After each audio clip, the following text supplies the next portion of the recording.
Cardiff, New Year's Eve 2014. The body of a young woman is discovered in a hotel room at the Future Inn in Cardiff Bay. Hello, speaking. There's a woman dead in the room 203. There's a body in the room. The body is staged as a suicide, but quickly, police realise there's something far more sinister going on. Her body had been washed, somewhat bizarrely, and placed in a duvet, in a pose with her hands across her chest, and with a suicide note stating, "I'm sorry it's ended, I still love you." There's no question that this would be a terrible, terrible shock. This was the murder that had happened in a hotel room, and it came very quickly clear that this was a very serious and quite unusual case. At the first stages, they didn't know who was responsible for this, and they were obviously still at large at that point. A large-scale manhunt is launched to find her murderer. He was giving false locations as to where he was in the world and clearly enjoying the opportunity to just taunt the investigation team. Her family thought that her killer would never be brought to justice. This is the story of one of the most shocking hotel murders in Britain, which led to a manhunt across the world. Just how appalling the crime was and the investigation that went on afterwards was something that I'll never forget.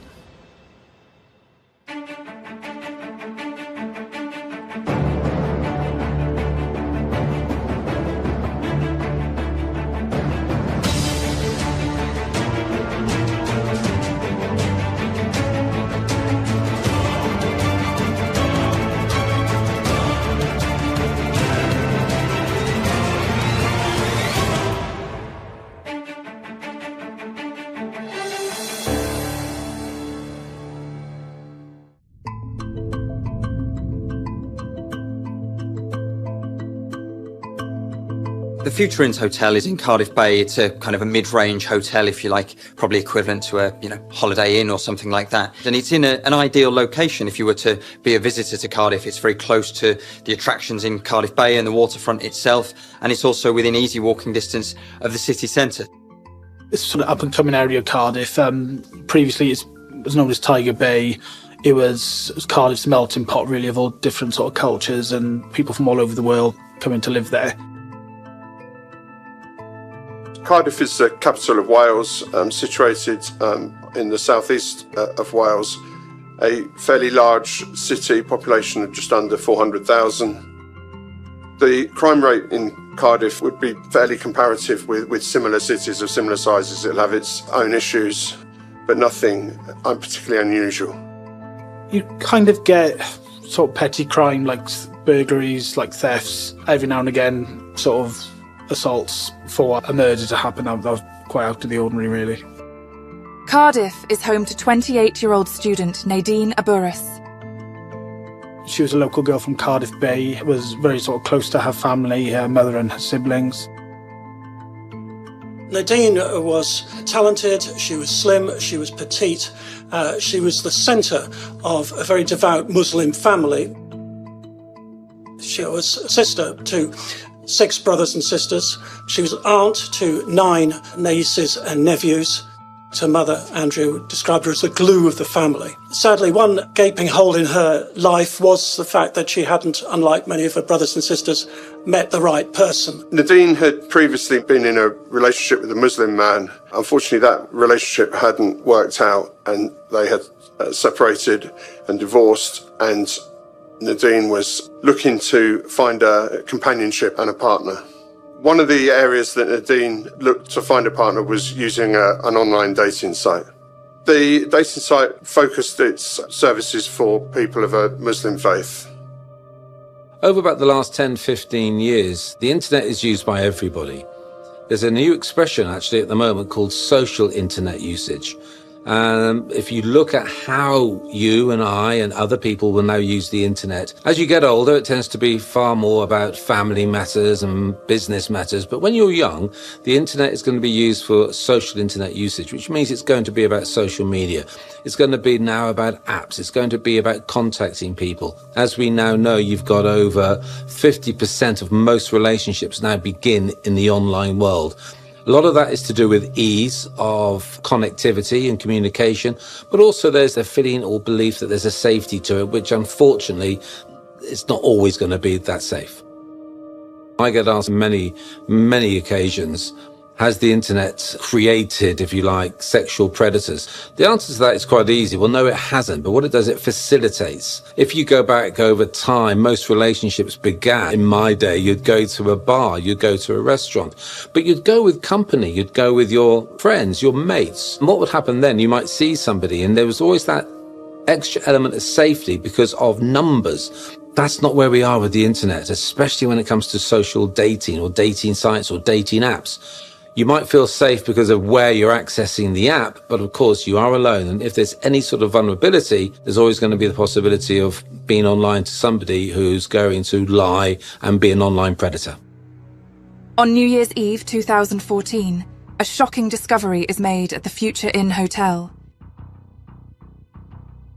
A duty cleaner initially went into the room 203 at the Future Inns in Cardiff Bay, despite the fact there was a do not disturb sign on the door, and went in and discovered a woman looking very, very peaceful, tucked up in bed, the covers drawn up to her neck. There was a suicide note that had been scribbled on a handwritten piece of paper next to her. Then a call is then within minutes made to South Wales Police notifying them that a body has been discovered. Police officers rush to the scene. While there was a fairly large police presence and they were having to kind of be fairly discreet, it wasn't a case where a large area of Cardiff Bay or whatever was cordoned off, because that simply isn't something that can happen. The hotel has got guests, it's got bookings and things like that. The police needed to do their work, and that was obviously prioritised by all. But the scene itself, you know, as somebody that you could walk past it and you'd see there was police activity, but unless you either knew the circumstances or unless you were within the building, you probably wouldn't have had quite a sense of the gravity of it, because obviously the crime itself was effectively contained within room 203. We found out that the person who was found dead in the hotel was Nadine Aburas. Nadine was 28 years old. She was a local girl from Cardiff Bay, was very sort of close to her family, her mother and her siblings. She was very sort of a happy woman. She was a student and studying.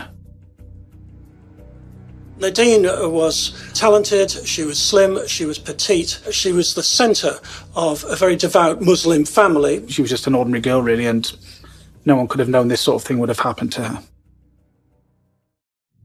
As detectives comb through room 203, the scene tells a story far more sinister than it first appears. Police have attended the scene. They're suspicious, they're checking everything out. Her body had been washed, somewhat bizarrely, and placed in a duvet, in a pose with her hands across her chest, and with a suicide note stating, "I'm sorry it's ended, I still love you." But something doesn't look quite right to them. This apparent suicide note doesn't feel quite right. The circumstances don't look right. Upon closer inspection of Nadine's body, it became clear that this was not a suicide, but rather a murder. Investigations established that she had been strangled. Had just been left in the hotel room. At the first stages, they didn't know who was responsible for this, and they were obviously still at large at that point. The hunt for the killer has begun, but who exactly are police searching for?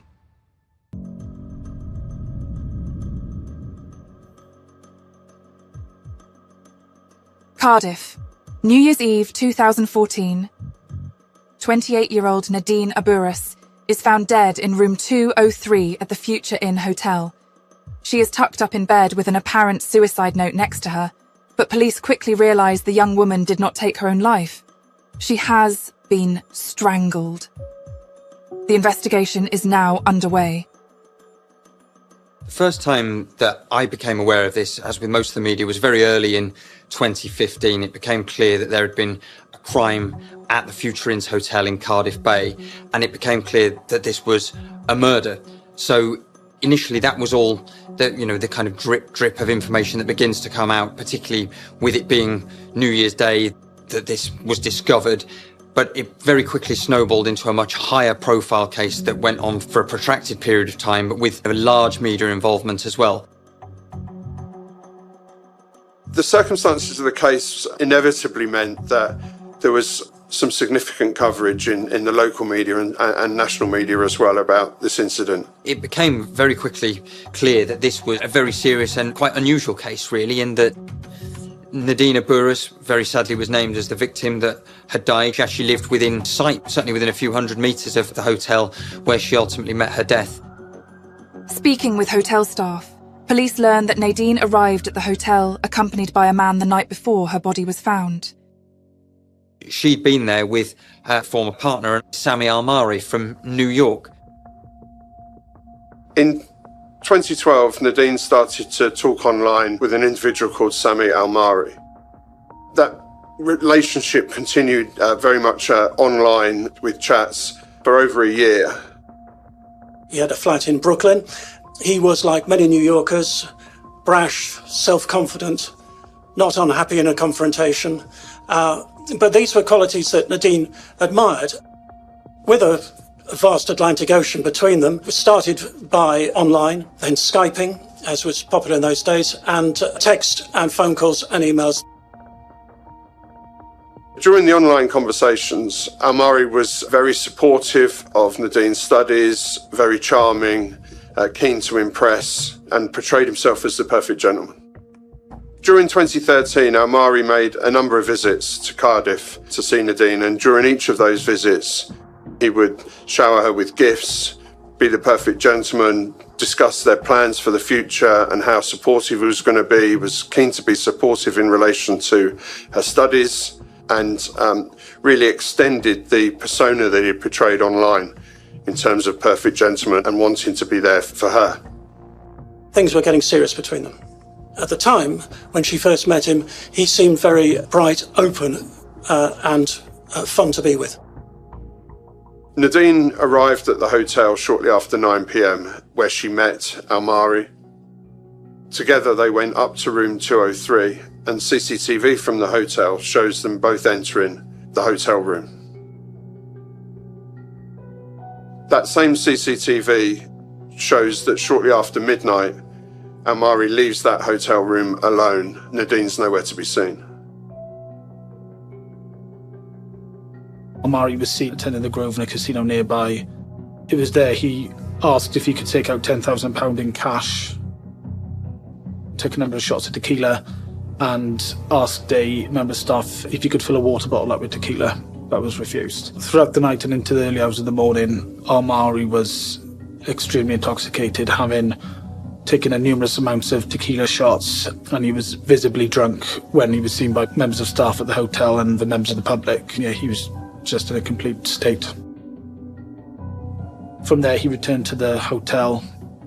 He spoke to a member of staff who opened up the bar for him, and he took 2 bottles of lager to his room.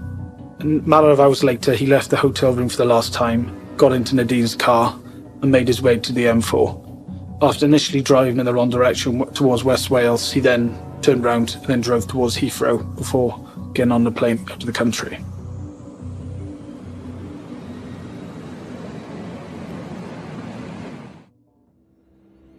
In a chilling turn, hotel staff receive a sinister phone call from Al-Mahri. Sami Almari actually phones the Future Inn's hotel and he says, "I'm concerned about my friend in room 203. Could you check on her?" But obviously by this stage, the horrible truth is known that Nadine Burris is no longer alive. Hello, speaking. There's a woman dead in the room 203. There's a body in the room. Okay, can you tell me more about that? The girl's 28 years old. Is a Muslim girl. We was together there in hotel, and she killed herself. The conversation that he has becomes very, very unusual. It goes from one police officer, it's then passed on to a negotiator. They can hear very chillingly another woman in the background, and he then says, "I'm going to do to her what I did to Nadine." They form the opinion that perhaps he's under the influence of alcohol or something else, because he doesn't seem at all stable. It seems completely irrational, going from being concerned about Nadine to being quite terrifying in some of the things that he's saying. Having identified Almari as a suspect, the investigating team's attention turned to locating him. He was still at large. This was gone from just a small investigation contained to Wales, but had now gone international. With the victim identified as Nadine Aburas, police break the news of her death to her family. Specialist officers would have been sent round to speak to her family, and that would be a devastating message to give, and an even more devastating message to receive for the family. One can only imagine how distraught they must have been. During the investigation, police try to learn more about Nadine and her turbulent relationship with Sami Al-Mahri and the events that led up to the murder. She met somebody that she seemed initially, in terms of messages, to click with. There was a spark between the two of them, and there was lots of communication, and it was said that he became besotted, basically, with Nadine. He would shower her with gifts. He gave her money for things like a laptop and a car. So he was very, very outwardly, very, very generous towards her, and that was the kind of genesis of their relationship. But this was to hide a darker side which emerged only later, but at the time things seemed to be carrying on very well. It was only in 2014 that Nadine's friends could see a marked shift, and Nadine was clearly now a very worried woman. She went to New York herself in 2014. Sami Al-Mahri really was a fantasist, or it certainly was a liar. He projected this image that he was a very, very wealthy tycoon of some description. When she went to his apartment in Brooklyn, while he did have some kind of business, it in no way matched exactly what he had claimed, the wealth that he claimed to have, the lifestyle that he claimed to have. Despite indicating to Nadine that he was a successful, rich business person, actually Al-Mahri drove a limousine for a living, probably came into contact with wealthy people. It's possible that Al-Mahri saw the lifestyles of the people that he was working for and was jealous. He might have desired to live like that, and he created his own account and his own world of living like that, which he sold to Nadine. He wasn't this kind of lavish, big living man, but, you know, there's no suggestion that Nadine was kind of in it for the money. She seemed to like him for who he was. They'd met, they'd struck up a relationship, but he clearly hadn't been honest with her from the start. And this was where things really, really turned sour. She shared images with her family that showed her with a black eye, a split lip. He'd clearly been violent towards her.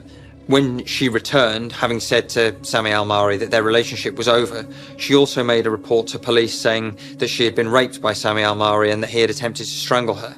However, that wasn't proceeded with. This was a very traumatic experience for her, what she had been through in her relationship with Al-Mahri. Nadine would try to distance herself from Al-Mahri, but he had a disturbing plan to try to keep her close. She confided to some friends that not only had she been raped, but that she was now desperately worried about a potential blackmail plot that Alami was cooking up for her. Alami had threatened if she was ever to leave him, and he would send topless pictures of her to her family.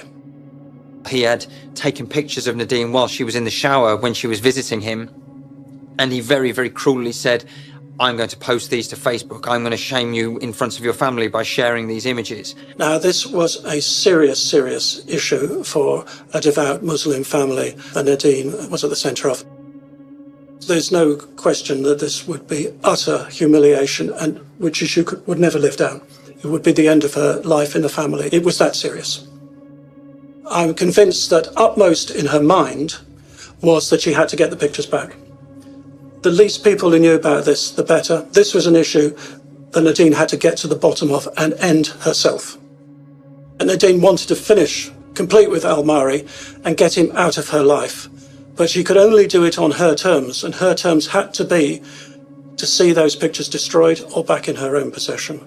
There was no question just walking out. If she was going to walk out, she had to walk out with those pictures. This was a secret that she really kept to herself. She had done absolutely nothing wrong. There was nothing she could have done to have prevented that happening, but it exercises sheer terror over her, and it enables Sami Al-Mahri to remain in this position of complete control over her, whether he is 5,000 miles away or on her doorstep. He is effectively in her pocket all the time because he's contacting her even when she's blocking him on messaging services like Viber and WhatsApp. He's still able to see what she's doing, and he's able to call her. It's incessant. Despite the threat of blackmail Sami gave to Nadine if she'd leave him, she began dating another man, but Al-Mahri soon finds out. Al-Mahri had given a gift of a mobile phone to Nadine back in 2012, 2013. Now, everybody likes a new phone. Thank you very much. Very nice indeed. But Al-Mahri had used the phone, interrogated the phone, so knew the details and the information on it, so that he was then able to create an app on his own phone which had access to texts that were going into Nadine's phone. So there he was in Brooklyn, able to keep a minute-by-minute monitoring of her life in Cardiff.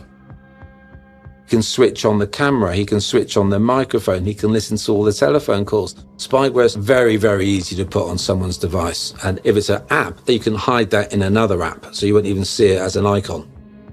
He was able to spy on Nadine across the Atlantic, 3,000 miles away. Today, that sounds almost like a James Bond thing. 10 years ago, in 2012, 2013, this is an astonishing feat of IT espionage. But it meant that Almari knew everything, virtually, that Nadine was up to, and he very quickly cottoned on that there was a new man in her life. She became aware of this because he was saying things in the messages that can only have been by listening in. So he's put that on, but that's just that element of control. At that stage, he thought he was losing or had lost her. So how do you get her back? Well, in fact, you're not going to, but he didn't want that. He didn't want her out of his life, so therefore he needed to control it. Now, when he put them on, though, that was before the New York trip because he bought the gifts. So he's now planned this. So the control goes all the way back. It doesn't just start when she was in New York. The control began when he actually had his 3 visits to Cardiff. Almari was determined to stop this, to stop another man getting hold of what he considered to be his possession.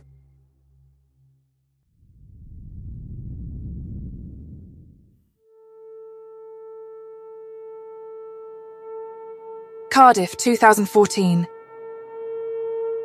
28-year-old Nadine Abbas is being stalked and threatened by her ex-partner, Sami Almari, who has discovered she is dating another man through spyware he installed on her phone.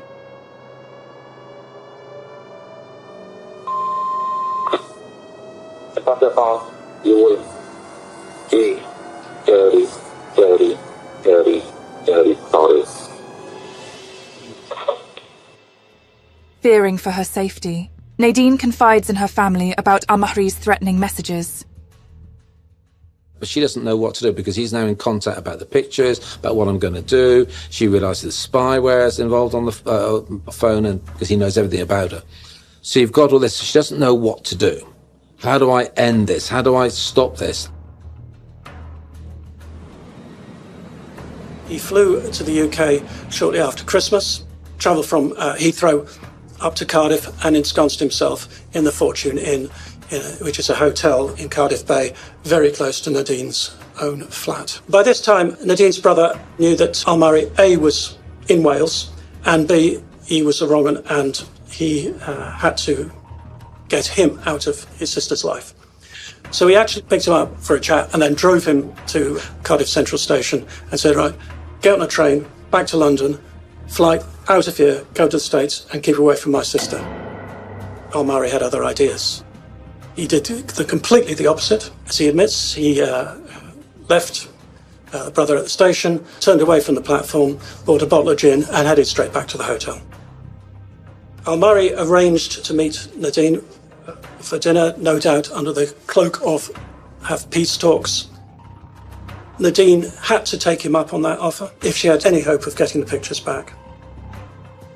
Nadine had dinner with Almari before the murder occurred. She probably felt safe amongst other people and not at risk, but unfortunately she went back to the hotel with him, which provided an opportunity for him to be alone with her.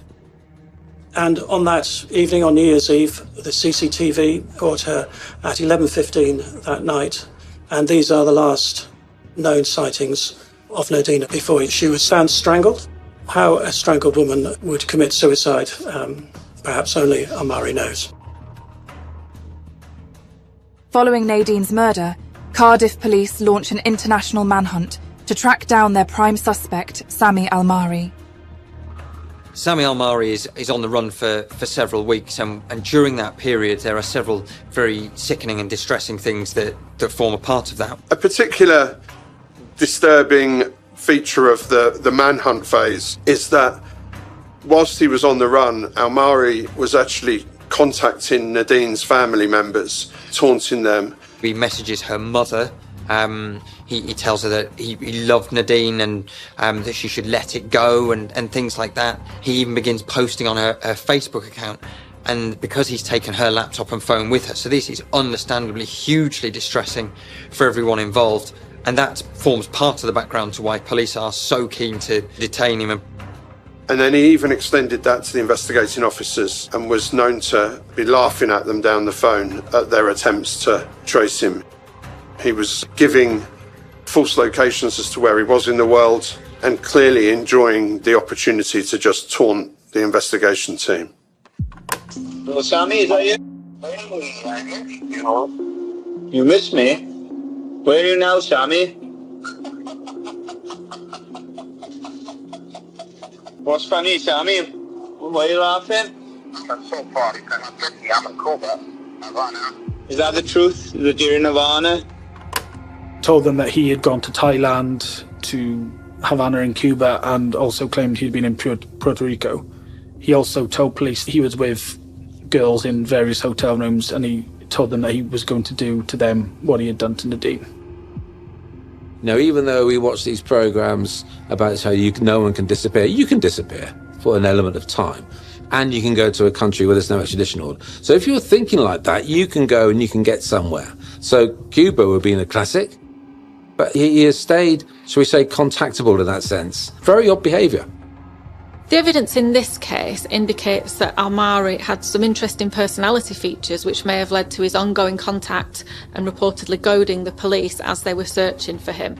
Not only that, his behaviour within the offence suggests some strong personality features that might have driven his behaviour, so his control of Nadine, his eventual brutal murder of Nadine, and trying to cover that up. The evidence after the offence and what he did and his travels and so on, it seems that he was seeking perhaps excitement and had some unmet needs, and he was callous enough to goad the police, and that affects her family and the wider victims in this case, suggesting that he had some antisocial personality traits. It seems to feel like he thought he was above the law. So did he think that he wasn't going to get caught? Did he think that the law doesn't apply to him?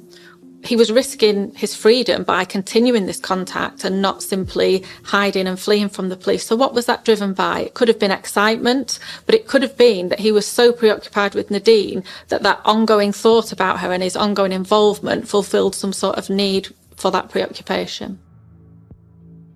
Investigators work on tracking Almari's movements after fleeing the UK. He's not a billionaire that he can rely on all these funds that he's stashed around the world. So wherever he's going, he's on the run, and he's going to be doing things. And if you've got no money, you're going to show out. You're probably going to have to start beg, borrow, or steal. So he's not in a good position. So you look at the individual, and he hasn't really got a hope in hell, because yes, it's all well and good wanting to go on the run, but that costs a lot of money. For the police, it wasn't difficult. They were able to track with the ANPR and find out exactly who this person was. You've got a witness in the hotel, you've got that American accent. They know who they're looking for at this stage. What they quickly established was that after the murder, he had taken Nadine's car and driven it to Heathrow Airport, where he's able very quickly to get on a flight to Doha in Qatar, and he can then connect from there onto Tanzania, where he knows that he's got family and where presumably he thinks he's going to be able to be concealed and potentially get away with this horrific crime. Members of the police force in South Wales travelled out to Tanzania to search for Almari. Now, this is pretty much unheard of. Strange thing to happen, really, for officers to be sent out to Tanzania from South Wales. Welsh police have intel that Almari is hiding somewhere in Tanzania, a densely populated region of East Africa, but he manages to evade capture. Officers from South Wales returned home without being able to find Almari. January 19th, 2015, the day after detectives return to Wales empty-handed, they get a surprising phone call from Tanzanian police. Almari was found by members of the law force in Tanzania. Sami Almari is located in a place called Iringa in Tanzania, where he did have some family and where he'd been managing to hide out. But then it's a couple more months before he's actually able to be extradited back. You know, extradition isn't a simple, quick process, and it's not as fast as South Wales Police being able to say, great, we've got our man, put him on the next flight back. There's lots of paperwork and whatever to go around it. So it's around March before they actually are able to fly him back into the UK. And it's very, very interesting that hearing from police officers at that time, they say when he was being brought back that he was effusive, confident, chatty almost, some kind of denial of what he was about to go through, or some kind of arrogant belief that he was somehow going to be bought out, bailed out in some way or another. So following Al-Mari's arrest, he was obviously interviewed by police and then charged with Nadine's murder. And it's likely then that the reality and the seriousness of his own situation, facing life in prison potentially, hit him. And it's only when he's booked into custody and he becomes a different person and realises that the game is kind of up for him. Prosecutors prepared to take Sami Al-Mari to trial for the murder of 28-year-old student Nadine Aburas. Will justice be served?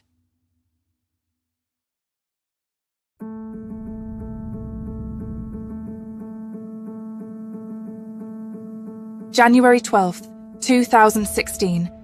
44-year-old Sami Al-Mari faces trial for the murder of 28-year-old Nadine Aburas, whose body was discovered in the Future Inn Hotel in Cardiff on New Year's Eve in 2014. Al-Mari strangled his ex-girlfriend before staging her death to look like a suicide. After many months and some examinations by psychiatrists, Al-Mari arrived at Cardiff Crown Court in 2016 for his trial and pleaded not guilty to murder, but guilty to manslaughter on the grounds of diminished responsibility. And he was going to produce some psychiatric evidence that said he was not responsible for his actions. He claimed that he'd been hearing voices and that God had told him to kill Nadine. He had also made up lies to Nadine's family and to the police, claiming that Nadine had wanted him to help her kill herself. The first day of Al-Mari's trial at Cardiff Crown Court, obviously it was a packed courtroom. There's a lot of members of the press like myself there to report on the case. Obviously there was the barristers, the judge, members of the jury.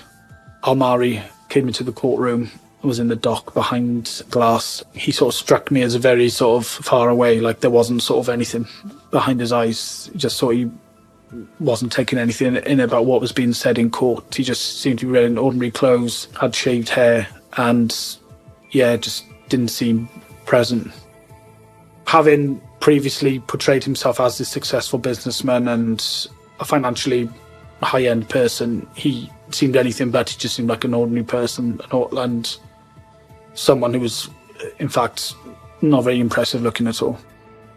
Nadine Aburas, her mother was there as well as the siblings, and they pretty much took up a lot of the public gallery. And yeah, you could tell, hearing the horrific details about their daughter from the opening of the case, it must have been awful for them. In the opening of the case, prosecutors said that Al-Mari had murdered Nadine, that he had killed her in the Future Inn Hotel after a years-long relationship taking place online and then having met up in person.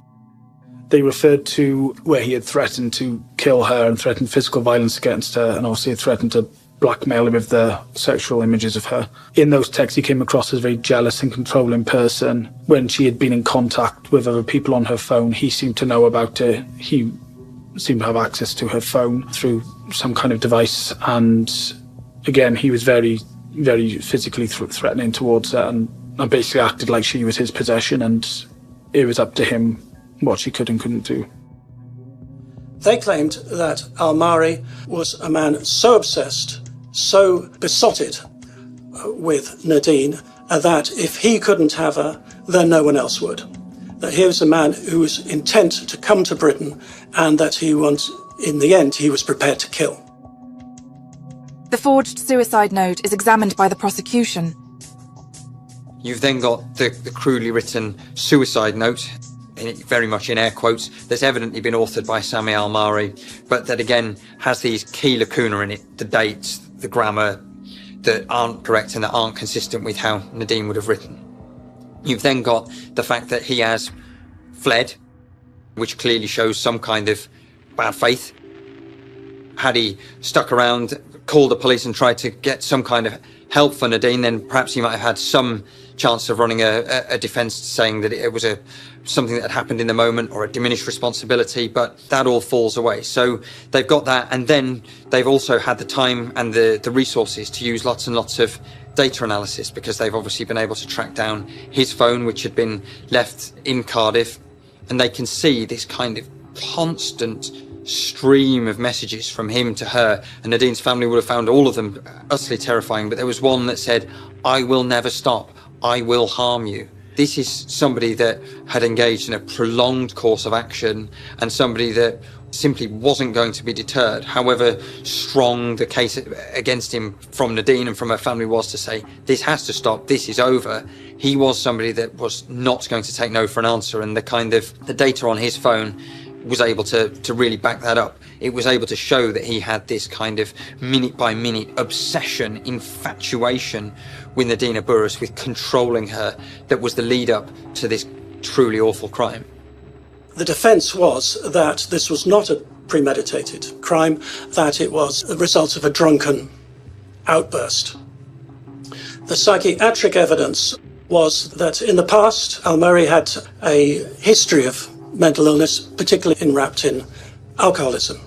In 2009, he had attempted to throw himself off the Brooklyn Bridge, and he'd been placed on an alcohol program. He was also shown to have a very low tolerance of frustration. Now, we all get very frustrated at times, but that should not lead us, as it did Al-Murray, to aggression, violence, and a capacity to kill. He was said to have a dissociated personality disorder, which is at the lower end, in terms of the criminal law, of mental illness, and certainly goes nowhere near reaching the threshold of being a man who is not responsible for his actions. This then becomes a thing that he then heard the voice of God, that the voice of God was telling him that Nadine wanted to die, or that she should die. She clearly didn't want to die. She had a loving family behind her that she loved very much, and they loved her very much. She had lots to live for in her life. She absolutely didn't want to die, but Sami Al-Murray tried to maintain this fiction. He had somehow helped her end her own life because that was what she wanted.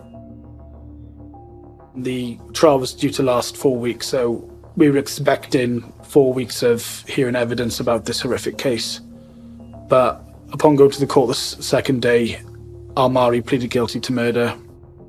Once he saw the scale of the evidence against him and the strength of the evidence against him, he probably, as a kind of calculating man, took a calculating way out that actually all I'm going to do here is be on the end of a guilty verdict, and I'm going to spend longer behind bars. So in the end, he took the way out of saying, hold up, I'm guilty. Whether he thought the case against him was too strong, or whether he just wanted to rub sort of Nadine's family's nose in the dirt by having the horrific facts against him played out in court, we'll never truly know, but it was almost as if he wanted the sort of stage and wanted to have that moment in court where his horrific crimes was told to the nation. Sami Al-Murray is a cruel, vindictive, calculating individual that is purely out for himself, and that only ever looked out for himself throughout this whole awful, illegal episode. Having pleaded guilty to murder, Al-Murray was convicted and sentenced to life imprisonment, with a recommendation that he must serve a minimum of 17 years before he can even be considered for parole. Perhaps he can be considered lucky to receive such a sentence. In the judge's view, she found there was no direct evidence that this was premeditated. She said this was a result of drink and envy, and this was not something he had planned. Suspicion of planning is not actual evidence of planning. Nadine Burris's family, from things that they said afterwards, would have happily seen the full trial through, because they wanted it very much public what Sami Al-Murray had done, what he had put her through, because the scale of what he had put her through was not confined to what happened in room 203 in that hotel. It was something much more insidious, much more long-lasting, and ultimately entirely terrifying, not some kind of momentary crime. A minimum recommendation of 17 years is on the low side for this type of offence. No doubt it will have been influenced by Amari's guilty plea, albeit a late guilty plea. The fact is that there's no sentence that would bring justice to the family. They lived their life sentence without the daughter and sister. And so it's a long time, but it'll never be long enough. I think there is some consolation in seeing a murderer convicted, being put behind bars. There is very little consolation in repairing the wounds, but what can be done was done in this case. Personally speaking, this was a case that sort of stuck with me. Also, I've covered a number of murders across my sort of career, but I think the sort of cold and callous nature that Amari carried out this murder, the fact it was done in a hotel, the fact he'd gone on the run and sort of fled the country again, that was something I've never come across before in the cases I've covered. Nadine's murder is a sobering reminder of the dangers of modern dating through websites and social media. Meeting somebody in the online world is not dangerous per se. However, once you then go into the real world, then suddenly there is that different element.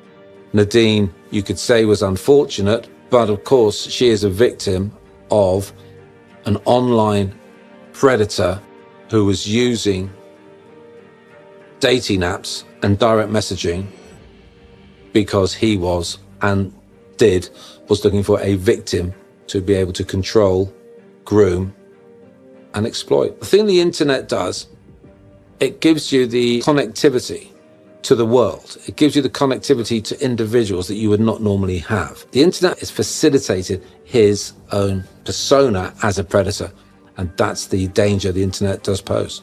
And unfortunately, in this case, that was to do with physical and sexual exploitation resulting in murder. This case highlights the well-known risks associated with online dating. For many, it's a perfectly enjoyable and acceptable experience, but I would urge that anybody who's going to meet someone in person that they've only met online before takes sensible safety precautions, perhaps make sure friends and family know where they're going, have a kind of agreed time of contact, and just take care about their own safety. And if anyone has a family member that's in that kind of situation, then they should seek help. I remember Nadine's mother, Andrea, speaking very movingly about this gaping hole in their lives. Nadine could never be replaced, that she had been the glue that kept the family together. Her brothers described her as a ray of sunshine, which I thought was a fitting tribute to this bright, talented, independent-minded girl. We often look back in cases like this and think, could something have stopped what happened? What was missed? Now, importantly, Nadine did report an alleged rape and assault to the police, and it seems that that prosecution didn't go through, maybe because of the international element, but that's not clear. So there were points at which it was clear that there was some risk posed by Almari, but ultimately in these cases it's easy to look back and say, why didn't something happen here? Look what we missed. And importantly, we need to focus on identifying that in the future. What we need to remember is Nadine. Nadine was a young woman. Like any other young woman, she was interested in finding a partner, and that ultimately put her at risk. This could happen to anybody, and remembering Nadine will help us remember that.